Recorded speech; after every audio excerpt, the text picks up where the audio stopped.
আসসালামু আলাইকুম। অনেকেই আমার আগের ভিডিওগুলোতে কমেন্ট করেছিলেন যে আপনারা হচ্ছে ২০২৬ সালের সিলেবাস অনুযায়ী আইসিটির যে প্রশ্নটি অনুষ্ঠিত হয়েছে পরীক্ষা, সেই পরীক্ষার আপনারা হচ্ছে ক সেটের উত্তর চেয়েছেন। তো আমি এই ক সেটের হচ্ছে অ্যান্সার নিয়ে এসেছি আপনাদের জন্য। আপনারা অবশ্যই এই ক সেটের কার কয়টি হয়েছে সেটা মিলিয়ে দেখবেন, কমেন্ট করবেন, লাইক দিবেন, কমেন্ট করবেন, সাবস্ক্রাইব করবেন এবং আপনার বন্ধুদের সাথে শেয়ার করবেন। মেশিন লার্নিং ব্যবহার করে তৈরিকৃত এনএলপি সফটওয়্যার কোনটি? সেটি হচ্ছে মাইক্রোসফট আজুরি। নিচের কোনটি এইচটিএমএল ডকুমেন্ট টাইপ ডিক্লারেশনে ব্যবহৃত হয়? এটি ডক টাইপ এইচটিএমএল। শারীরবৃত্তীয় বায়োমেট্রিক পদ্ধতি কোনটি? সেটি হচ্ছে ফিঙ্গারপ্রিন্ট এবং হচ্ছে ডিএনএ পর্যবেক্ষণ, এটা নয়। তাহলে অ্যান্সার হচ্ছে খ। 4 নম্বর হচ্ছে কম্পিউটার ও মাল্টিমিডিয়া প্রজেক্টরের মধ্যে ডেটা সঞ্চালন কোনটি? এটি হচ্ছে সিমপ্লেক্স। 5 নম্বর হচ্ছে বিট সিঙ্ক্রোনাইজেশন হচ্ছে মূলত 1 এবং 2 কি? 1 নম্বর হচ্ছে বিট প্রেরণের সমন্বিত পদ্ধতি, 2 হচ্ছে বিটের শুরু এবং শেষ বোঝানো। তাহলে উত্তর হচ্ছে ও ক 1 ও 2। 6 নম্বর হচ্ছে কোন কমান্ডটি টেবিল থেকে সব ডাটা নেওয়ার জন্য ব্যবহৃত হয়? এটি হচ্ছে সিলেক্ট অল। সিলেক্ট অল না, শুধু সিলেক্ট, এটা হচ্ছে সঠিক অ্যান্সার। তো এখানে হচ্ছে আমাদের 6 নাম্বার পর্যন্ত। আমরা এখন চলে যাবো হচ্ছে আমাদের 7 নাম্বার অ্যান্সারে। তো এই 7 নাম্বার অ্যান্সার আপনারা দেখতে পাচ্ছেন। তার আগে সবার প্রতি অনুরোধ থাকবে অবশ্যই সবাই একটু লাইক দিয়ে দিবেন, কমেন্ট করে দিবেন, সাবস্ক্রাইব করে দেবেন।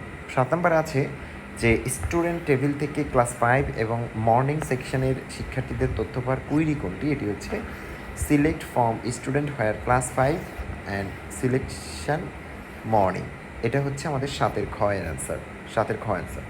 এই ধরনের নেটওয়ার্কে কোন তারের সংখ্যা হবে? মানে এই ধরনের নেটওয়ার্ক যেটা এটা আছে, এটা হচ্ছে আমাদের ট্রি টপোলজি। এখানে হচ্ছে n = n-1/2।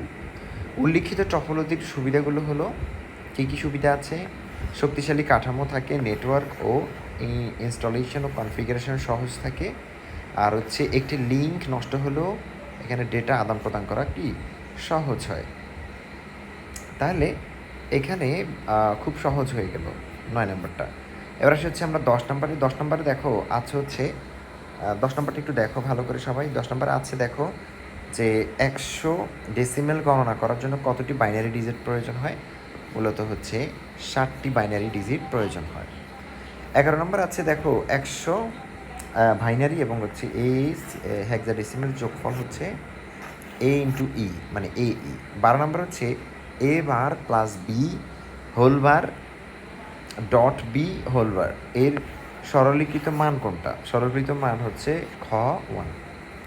তো এবার আমরা চলে যাব হচ্ছে আমাদের পরবর্তী প্রশ্নে। তার আগে সবার প্রতি অনুরোধ অবশ্যই সবাই সাবস্ক্রাইব করে দিবে চ্যানেলটি। তো এখানে 13 এবং 14 নম্বরের অ্যান্সারটা হচ্ছে এটার আলোকে হচ্ছে অ্যান্সার করতে হবে। উদ্দীপকের লজিক গেটে আউটপুটে 1 পেতে হলে ইনপুটে হচ্ছে আমাদের অবশ্যই যেটা করতে হবে সেটা হচ্ছে এটা সঠিক এবং হচ্ছে এটা সঠিক। তাহলে অ্যান্সার হচ্ছে আমাদের গ। 14 নম্বরে বলা হয়েছে যে উপরের লজিক চিত্রটির জন্য সরলীকৃত মান নিচের কোনটি? এটা হচ্ছে সঠিক মান। HTML ফাইল এডিট করার জন্য টেক্সট অডিটর কোনটি? টেক্সট অডিটর হচ্ছে নোটপ্যাড প্লাস, সাবলাইম টেক্সট, এটা। এবার আমরা যাবো হচ্ছে 16 নম্বর। এটা আমার কাছে 2টা টেবিল দেওয়া আছে, খেয়াল করো। এই যে আরেকটা টেবিল, এই হচ্ছে আরেকটা টেবিল, এই 2টা টেবিল আছে। তো 16 নম্বর বলা হচ্ছে রেজাল্ট টেবিলে আইডি ফিল্ডটি কোন ধরনের? এটি হচ্ছে ফরেন কি। 17 নম্বর আছে যে উদ্দীপকের টেবিল দুটির মধ্যে বিদ্যমান রিলেশনশিপের ধরন কোনটি? 1 to 1। 18 নম্বর আছে যে ন্যানো টেকনোলজির কোন পদ্ধতিতে ক্ষুদ্র পরমাণু থেকে বড় কাঠামো তৈরি করা হয়? এটা হচ্ছে বটম আপ থেকে কাঠামো তৈরি করা হয়।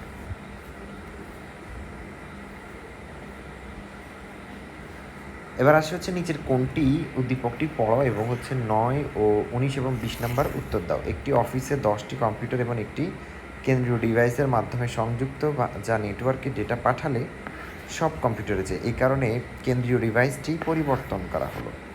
তো উদ্দীপকের নেটওয়ার্কটি কোন টপোলজিতে ছিল? স্টার টপোলজিতে।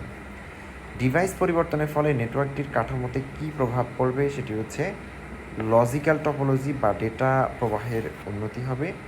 ফিজিক্যাল বা গাঠনিক টপোলজি বদলে যাবে। নেটওয়ার্ক পারফরমেন্স বৃদ্ধি পাবে। উত্তর হচ্ছে 1, 2, 3। সি ভাষায় উপাত্ত গ্রহণের কমান্ড কোনটি? সেটি হচ্ছে স্ক্যানএফ, এটি হচ্ছে উপাত্ত গ্রহণের কমান্ড। এবং 22 নাম্বার হচ্ছে অ্যাপল লেখাটি কতবার প্রদর্শিত হবে, এটি হচ্ছে 4 বার প্রদর্শিত হবে। 23 নাম্বার হচ্ছে ইফ শব্দটি বাদ দিলে অ্যাপল লেখাটি কতবার প্রদর্শিত হবে, 6 বার প্রদর্শিত হবে। একটি প্রোগ্রামে ইন্ট 10, 20, 30, 40, 50 থাকলে হচ্ছে আপনাকে 1, 2 এই 1 এবং 2 হচ্ছে আপনার সঠিক অ্যান্সার হবে। এবং সর্বশেষ 25 নাম্বার আছে সি প্রোগ্রামের ক্ষেত্রে লজিক্যাল অপারেটর কোনটি, এটা হচ্ছে আমাদের লজিক্যাল অপারেটর। তো সবাইকে অসংখ্য ধন্যবাদ, সবাই বুঝতে পেরেছেন আশা করি। কার কয়টি হয়েছে একটু কমেন্ট করে জানাবেন, লাইক দিবেন, কমেন্ট করবেন, সাবস্ক্রাইব করবেন এবং আপনার বন্ধুদের সাথে শেয়ার করে দিবেন। ধন্যবাদ সবাইকে, আসসালামু আলাইকুম।